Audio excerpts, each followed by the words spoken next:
Juntos no Enem. Governo do Estado do Rio Grande do Norte. E aí, pessoal, tudo bem com vocês? Eu sou o professor Felipe Micael, professor de História. Estamos aqui no nosso Juntos no Enem para discutirmos um pouquinho sobre a nossa prova de Humanas e especialmente hoje da História do Brasil. Esse é o nosso primeiro encontro e nós vamos trabalhar as nossas economias no Brasil colonial. Gente, como vocês sabem, a nossa prova ela é distribuída em 15 questões. Nessas 15 questões, nós temos algumas referentes à história geral, outras referentes à história do Brasil.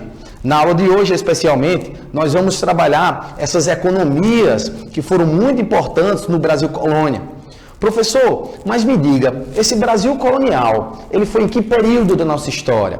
Geralmente, os historiadores dividem o Brasil colonial entre 1530 a 1822.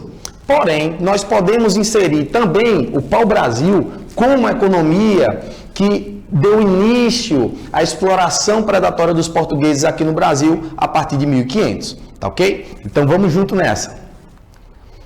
Pau-brasil. Turma, como todo mundo deve saber, o pau-brasil foi essa madeira que deu origem ao nome do nosso país. O pau-brasil era uma madeira que se distribuía no nosso litoral em vasta quantidade. Para a gente ter ideia, pessoal, esse pau-brasil, essa Mata Atlântica, na verdade, ela é distribuída hoje no país em aproximadamente apenas 8%. Isso significa dizer que o pau-brasil constituiu como uma matéria-prima interessante para os portugueses, mas era uma atividade extremamente predatória. Essa extração predatória contribuiu com certeza para o desmatamento acelerado e despreocupado dos portugueses nesse Brasil colonial.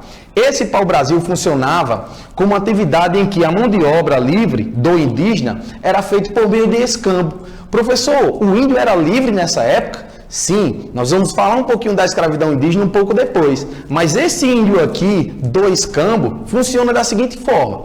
O português entregava algumas quinquilharias, tesoura, chapéu, espelho e em troca disso, o indígena realizava o corte da madeira e o transporte até as feitorias que ficavam no litoral. Então o escambo é uma forma de troca. Era um consentimento que havia entre o indígena e o português. Essa feitoria era uma construção fortificada que ficava no litoral. Essa construção ela servia para armazenar esse pau-brasil que depois ia para a Europa. O monopólio real é justamente esse domínio que a coroa portuguesa exercia sobre o controle da madeira do pau-brasil, mas permitia o arrendamento, onde alguns europeus vinham para cá e fazia o comércio da madeira até a Europa. Mas o monopólio, quem detinha todo o comércio, era justamente a coroa portuguesa. É importante perceber isso, ela não permitia que outras pessoas ou outras nações comercializassem o pau-brasil sem sua permissão. Apesar disso, uma ressalva, os franceses, por exemplo, realizaram bastante contrabando no nosso litoral. Tintura e móveis. O nosso pau-brasil ele foi muito utilizado tanto para atingir tecidos, isso já acontecia desde a Idade Média, onde eles resgatavam o pau-brasil de outras regiões e para a fabricação de móveis. Há ainda uma observação, que muitos utilizavam o pau-brasil para construções. Temos aqui uma representação de um quadro do Giacomo Gastaldi, de 1550, mostrando o que seria a exploração do pau-brasil no nosso litoral. Tá ok, turma? Então vamos lá. A próxima economia, a cana-de-açúcar. A cana-de-açúcar, ou atividade canavieira, galera, foi provavelmente a atividade econômica mais importante no Brasil nos séculos XVI, século XVII. Anota aí no seu caderno, séculos XVI e XVII. Temos aqui condições favoráveis para a atividade. Turma, vejamos. O Brasil tinha condições ecológicas plenamente favoráveis para a instalação de uma empresa açucareira. Os portugueses viram aqui um solo fértil, um território muito amplo, as condições de clima e, além do mais, disponibilidade de mão de obra. No caso, uma ressalva, os indígenas foram primeiros a serem utilizados para o trabalho na lavoura canavieira. Só depois vem o escravo que nós vamos falar já já. Como funcionava a estrutura ou funcionamento dessa empresa açucareira, turma? Os portugueses, eles tinham controle, a detenção dessas terras, Essas terras, que muitas eram conhecidas como sesmarias, eram grandes fazendas, e os holandeses, eles entravam como investidores, eles eram verdadeiros credores do negócio canavieiro. A monocultura significa dizer que é o cultivo ou o cuidado exatamente de uma cultura em vasta quantidade. Ou seja, os portugueses se dedicaram especialmente a plantar cana-de-açúcar. E não plantar cana-de-açúcar, feijão, batata, milho, criar bicho, tudo no mesmo lugar. Apesar de que a lavoura, ela tinha um local específico para o pasto, para você cultivar alguns alimentos. Mas nos latifúndios, que são as grandes extensões territoriais, nós tínhamos verdadeiros plantios de cana-de-açúcar tremendos que a gente pode visualizar até mesmo hoje no nosso território. Se você vai daqui para o Pernambuco, só o que a gente vê, né, nos nossos caminhos aí, são grandes lavouras canavieiras. Esse é o nosso latifúndio. É o que mesmo, professor? É uma grande extensão de terra. O Brasil é um Brasil latifundiário, né? Escravismo. A nossa mão de obra no trabalho açucareiro, ela é especialmente escrava, turma. Por quê? Porque nós tivemos inicialmente o nosso indígena, que foi utilizado aqui para trabalhar forçadamente, um trabalho que a gente chama de compulsório, vocês podem ver isso na prova, e posteriormente nós tivemos o incentivo ao tráfico de escravos. O que é o tráfico de escravos, professor Felipe? É justamente o transporte de escravos de cativos da costa da África para o Brasil. Esses escravos eram comercializados, turma, aqui, a céu aberto, né? Nas ruas, nos mercados e nas feiras. Esses escravos eram analisados de acordo com o sexo, especialmente homens, com a idade e com a condição física. Eles equivaliam a preços de animais, 20 e 30 bois. Então eram verdadeiros objetos. Essa é uma discussão que a gente pode abordar, especialmente em outra aula. Nessa escravidão, nós tínhamos um trabalho em que aquilo que era forçado na lavoura, aquilo que era cultivado na lavoura, era destinado especialmente ao mercado externo. Ou seja, nós consumimos aqui um pouco de açúcar, de melaço, mel de rapadura, né, cachaça. Porém, o açúcar era levado para a Europa. E os nossos amigos holandeses, que nós falamos há pouco, que eram os credores, os investidores do açúcar, eles faziam o refino, turma. Eles transformavam o açúcar num produto mais refinado, mais puro, no qual chamavam de ouro branco. Ouro pelo valor significativo e branco pela qualidade do produto que chegava na Europa, refinado pelos holandeses. Uma observação importantíssima para a nossa prova, que nós não podemos esquecer, é sobre o funcionamento dessa sociedade colonial. Apesar de estarmos colocando aqui sobre o açúcar, isso funcionou praticamente em todo o Brasil colônia, até o século XIX, que é uma sociedade rural, uma sociedade que vive especialmente no campo, com poucas cidades ali no nosso litoral brasileiro, uma sociedade aristocrática em que o funcionamento está de acordo com o status social, com quem tem mais poder. Quem são os aristocratas, professor? São os senhores de engenho, né? São os caras que possuem terra, são os caras que têm poder e exercem influência sobre a sua família e sobre os seus agregados. Nós temos também uma sociedade patriarcal em que esse senhor de engenho, ele é o pai, ele é o cara, é o chefe da família, né? Ele é quem dita as regras de funcionamento, quantos filhos a mulher deve ter, né?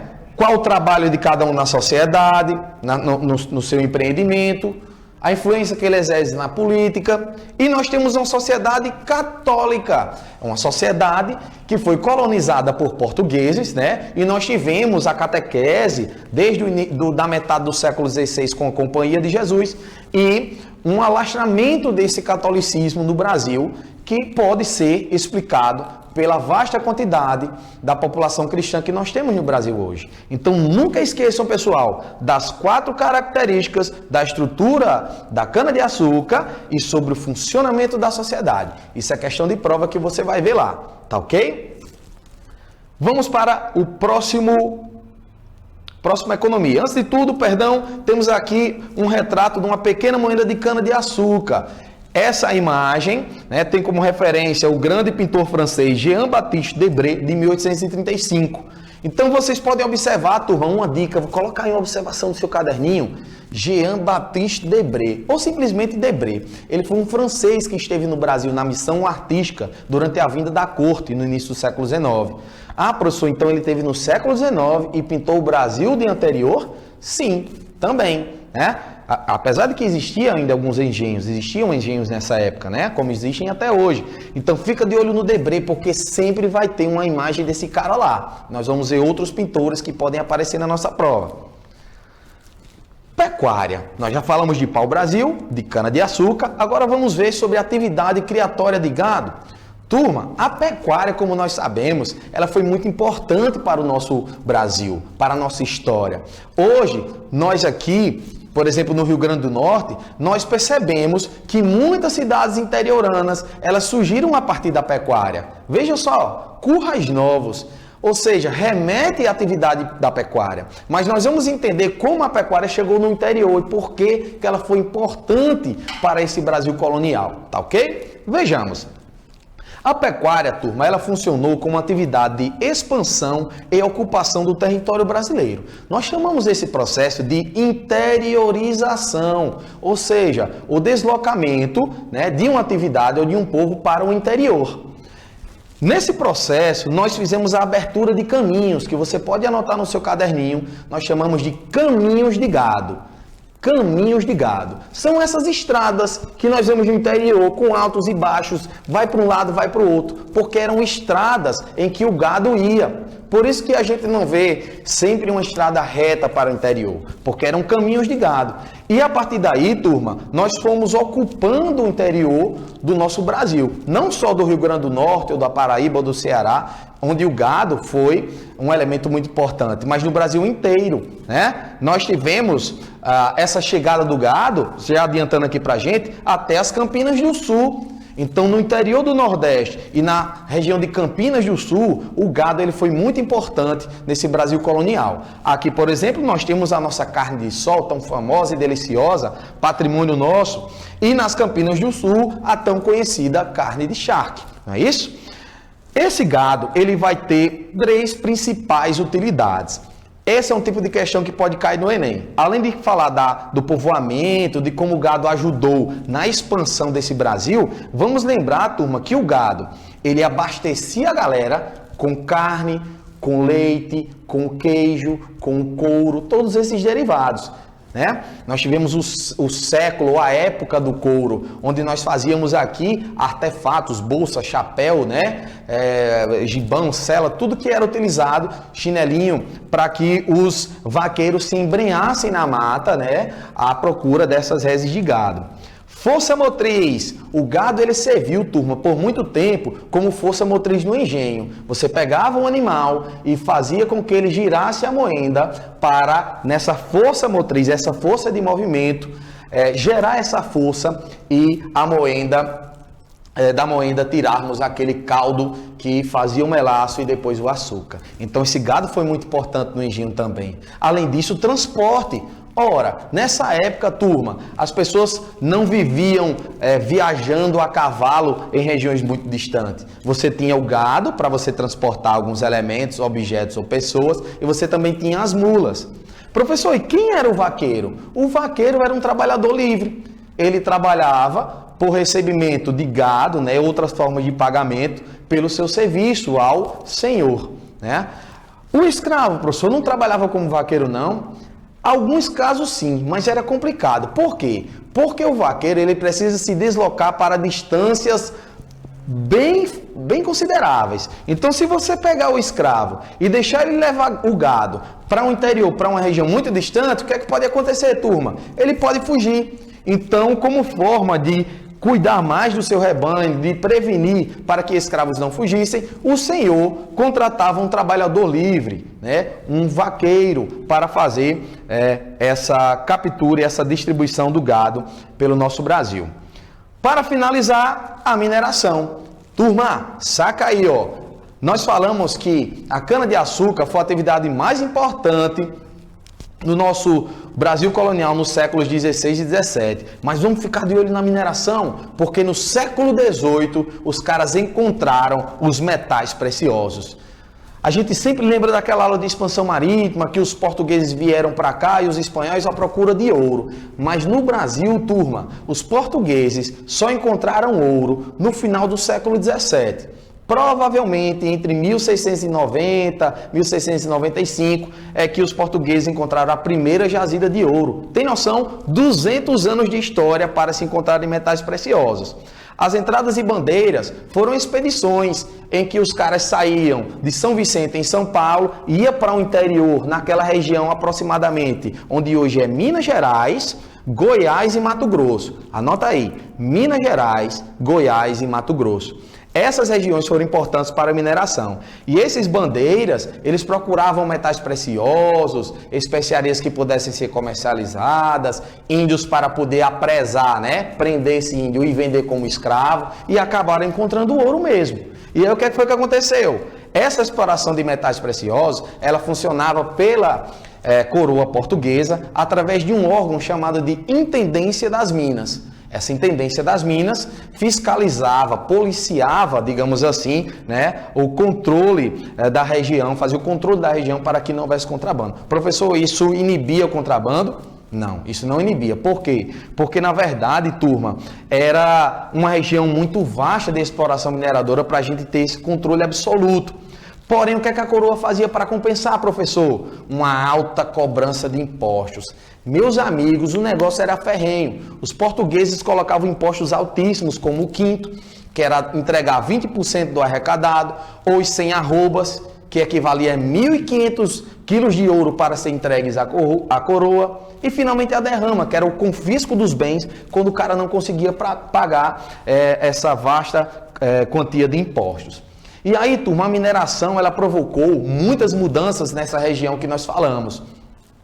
Nós observamos que o Nordeste era o Nordeste rural, era o Nordeste mais do interior, né? Apesar de existir a exploração de cana-de-açúcar no litoral, o litoral não tinha lá essas grandes cidades. Agora, o que é que aconteceu com a região mineradora? Vamos anotar 5 mudanças importantes que podem estar na nossa prova. Uma, crescimento demográfico ou explosão demográfica. Galera, a região mineradora teve um crescimento de 300 mil habitantes em 1700 para 3 milhões e 300 mil habitantes em 1800. Foi uma explosão considerável, mesmo sendo 100 anos, mas nós estamos falando do século XVIII. Né? Então é preciso considerar o quê? Como é que a gente pensa, professor? Por que esse crescimento? Muita gente foi para a região mineradora esperando alcançar o sucesso na exploração de metais preciosos. Vamos para lá que tem ouro, vamos sair de Portugal também, vamos para o Brasil, né? Dezenas de milhares de portugueses vieram para cá também se arriscar, se aventurar a encontrarem esses metais. Urbanização, crescimento da região a partir das cidades, né? Foi algo muito marcante. Surgimento de uma classe média, os profissionais liberais, médicos, advogados, dentistas, né? Essas pessoas aí começaram a ser parte do ambiente urbano. Elas são profissões que estão na nossa cidade, né? Então surgiram especialmente nessa época, a nossa classe média. Transferência da capital. Olha que interessante, turma. A nossa primeira capital foi Salvador, que foi fundada em 1549 por um governador geral, que era o cara que comandava a colônia em nome de Portugal, chamado Tomé de Sousa.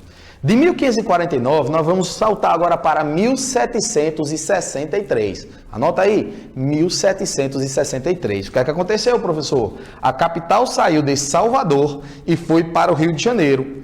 Mas, prof, como é que a gente explica isso? Por que essa mudança? Como a região mineradora, turma, era muito atrativa e nós tínhamos a chegada de muitos escravos, eles precisavam chegar pelo litoral e uma cidade que fosse muito referência, nesse caso o Rio de Janeiro. Então o Rio de Janeiro se tornou capital do Brasil em 1763 e só posteriormente, né, na metade do século XX, é que nós tivemos Brasília como a nova capital, tá?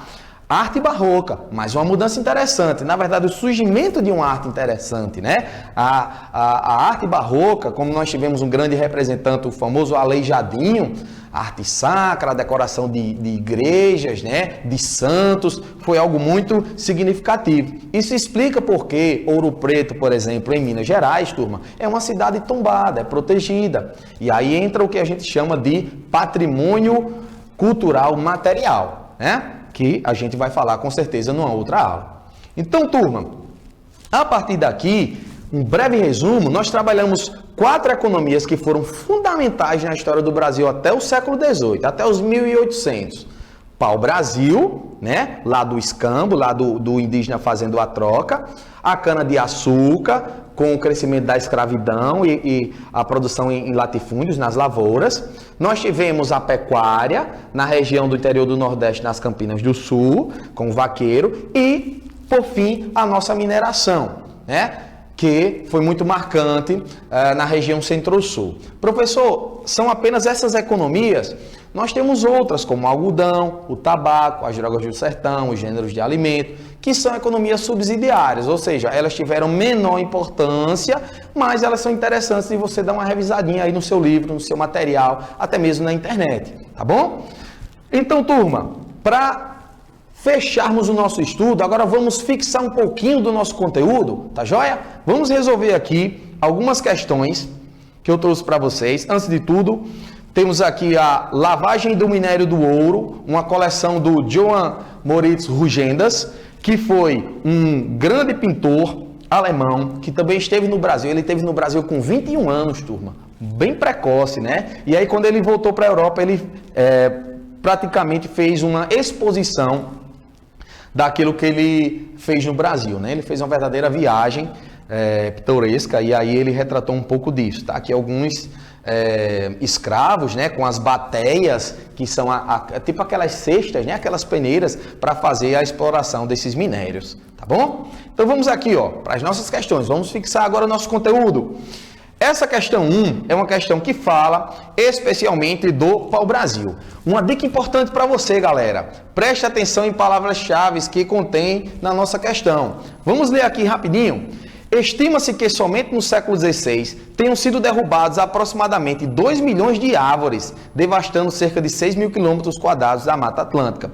Essa derrubada começou com a extração do pau-brasil, né? E aí ele vai falar que depois vieram outras formas de exploração. Estou sendo breve para dar tempo da gente resolver bacaninha a nossa questão, tá? Então, turma, até mesmo a alusão à sua produção de texto. Você vai falar numa redação sobre desmatamento, sobre queimadas, né, que é um tema que está em alta. Então, o que é que a gente pode fazer como alusão? Que esse tipo de ação humana, ela já começa no século XVI, quando o cara fazia isso com o pau-brasil, né? Olha só que sacada massa para o seu texto. Com base na leitura, podemos concluir que, desde o início, a história brasileira foi caracterizada. Então vamos lá, analisando nossas proposições. Práticas econômicas de colonização de povoamento, não povoamento, e sim exploração. Pelo desenvolvimento do trabalho livre e assalariado, não, turma, trabalho assalariado é aquele que é pago, o cara ganha. Na verdade, nós tivemos um trabalho livre indígena do escambo e depois a escravidão.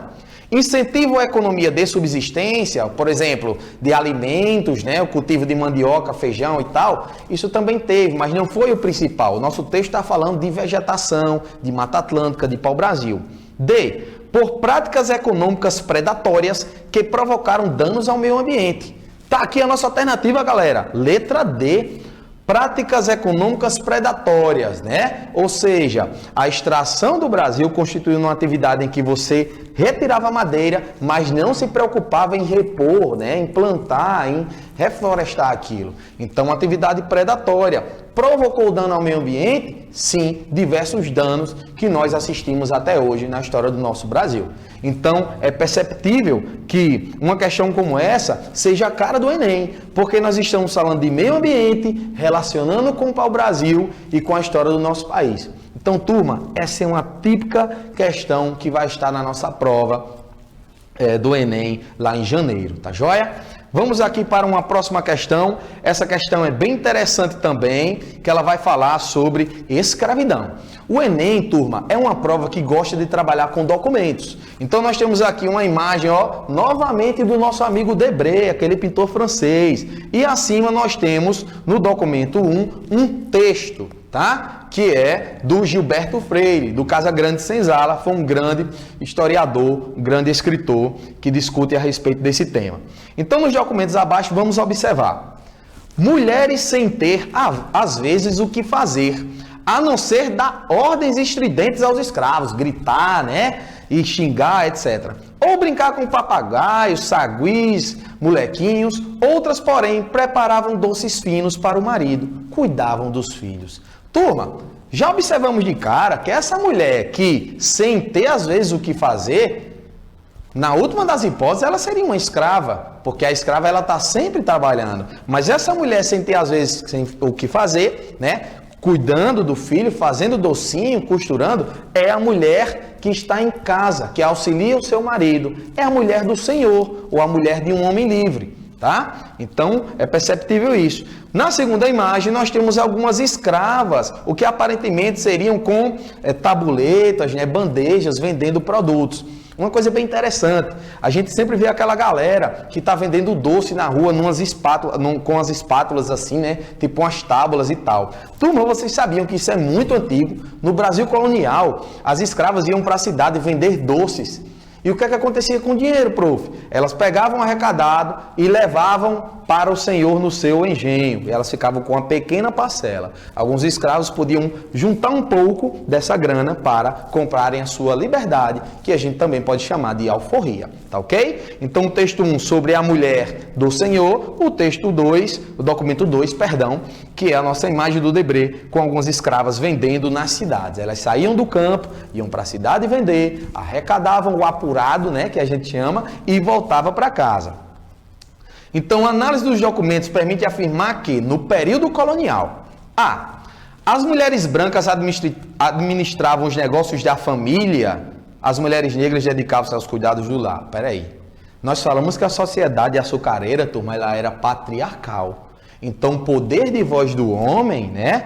Como o homem chega, como ele se impõe, é muito mais marcante do que o papel da mulher. O homem decide até quantos filhos a mulher deve ter. Então, os negócios é de cuidado do homem. O que é que nós temos aqui? Dizendo que as mulheres que cuidavam dos negócios. Falso. B. O comércio era uma atividade restrita às mulheres brancas. As mulheres negras dedicavam-se à agricultura e artesanato. Então está dizendo que o comércio é uma atividade restrita à mulher branca. Poxa, nós vimos aqui, ó, a mulher negra trabalhando no comércio, vendendo coisas na cidade, né? Então, mais uma afirmativa que está incorreta. Vamos para a letra C, turma. O poder de comando na família branca era dividido igualmente entre o homem e a mulher.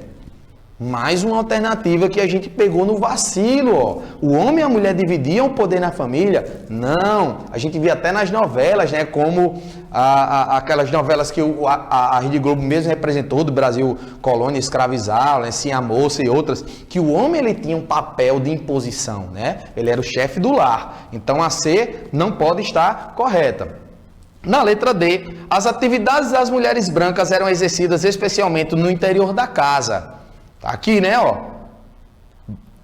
cuidar do marido, cuidar dos filhos, ficar em casa costurando, então, cuidado de casa, até aqui está correto. Vamos ver o restante da letra D? As mulheres negras dedicavam-se também a atividades no espaço público. As mulheres negras também dedicavam-se a atividades no espaço público, as ruas. Então, a escrava, turma, ou escravo, ele não trabalhava só na lavoura, não. Esses escravos aqui de ganho, que a gente chama escravo de ganho, anota aí, já foi uma questão do Enem, era o escravo que ia para a cidade ganhar um trocadinho vendendo produtos que eram da fazenda, tá bom? Mas eles tinham o compromisso de voltar para lá para entregar, né, os ganhos ao Senhor. Então, letra D é a nossa alternativa correta. As mulheres brancas faziam atividades especialmente dentro de casa e as mulheres negras, elas dedicavam-se também. O que é que isso permite dizer? Dedicavam-se também. Que ela não fazia só a lavoura, elas também poderiam trabalhar em espaços públicos, como as feiras, né? Ali nas cidades. Tá ok, galera? Essa foi uma questão agora sobre a cana-de-açúcar. A anterior foi sobre o pau-brasil. Então vamos agora para a questão 3. Também falando sobre Brasil colonial, sobre o sistema colonial, né? O pacto da metrópole com a colônia e tudo mais. Vamos lá. O início da efetiva ocupação territorial da colônia, a partir de 1530, fez com que Portugal estabelecesse sua primeira empresa colonial em terras brasileiras.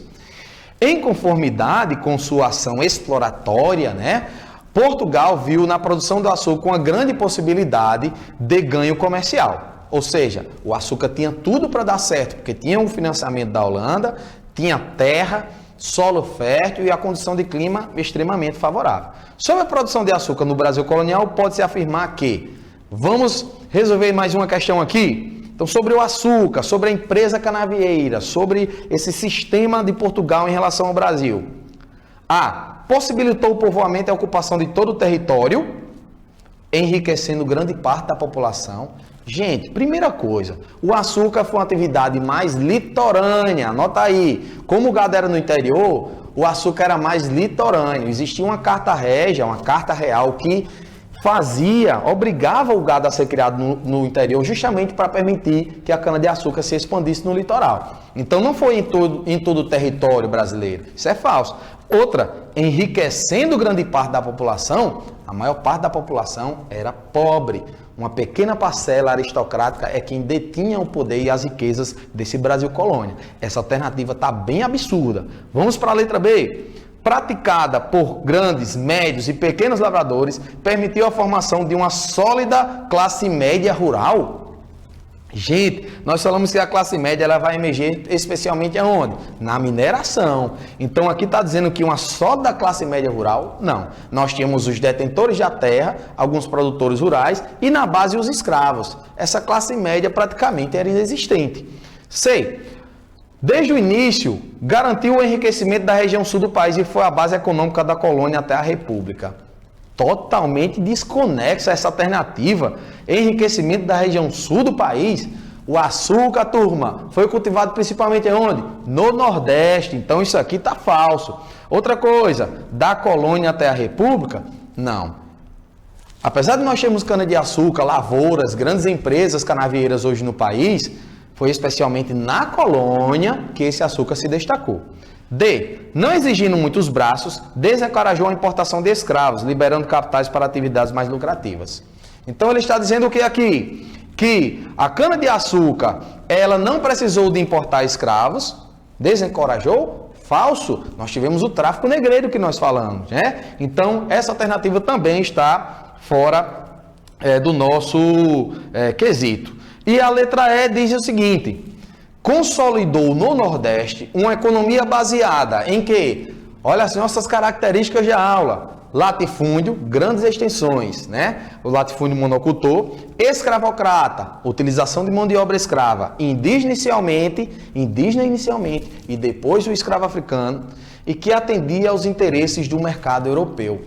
Perfeito, pessoal. Essa questão é massa, porque nós vamos ter, basicamente na letra E, um resumo do que caracteriza a estrutura que a gente chama de plantation ou plantagem, né? Que é o latifúndio monocultor, a escravidão e também o mercado europeu, ou seja, o nosso açúcar ia para o mercado estrangeiro. Só um detalhezinho, turma, não esqueçam que essa base escravocrata ela foi muito importante em todo o Brasil colonial.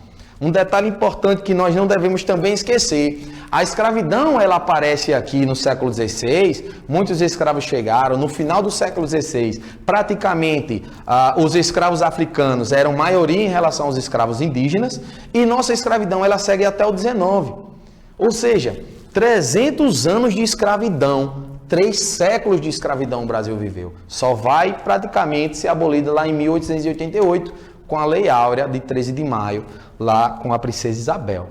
Então é interessante a gente estudar sobre escravidão, dê uma olhadinha, revise um pouco sobre escravidão no Brasil colonial e também no Brasil imperial que existiu, porque é uma peça fundamental do nosso Enem, tá certo? É uma peça fundamental da nossa prova de humanas. Na questão 4, nós temos agora algo relacionado à região mineradora, tá aqui, ó, região das Minas, século XVIII. Nós resolvemos uma questãozinha praticamente sobre cada tema, né? Para a gente fixar aí, ó. A sede insaciável do ouro estimulou a tantos a deixarem suas terras e a meterem-se por caminhos tão ásperos como são os das Minas, que dificultosamente se poderá dar conta do número de pessoas que atualmente lá estão. Ou seja, uma explosão de pessoas indo para as minas, uma busca interminável, uma coisa assim instigante mesmo, né? A procura de ouro. Cada ano vem nas frotas quantidades de portugueses e de estrangeiros para passarem as minas. Das cidades, vilas, recôncavos, sertões do Brasil, vão brancos, pardos, pretos e muitos índios de que os paulistas se servem. Olha só o final, turma. Muitos índios de que os paulistas se servem. Lembram lá dos bandeirantes que eu falei? Que saíam de São Paulo para pegar os índios e levarem até mesmo como guias nos caminhos, nas estradas, mata adentro, e também para serem vendidos como escravos.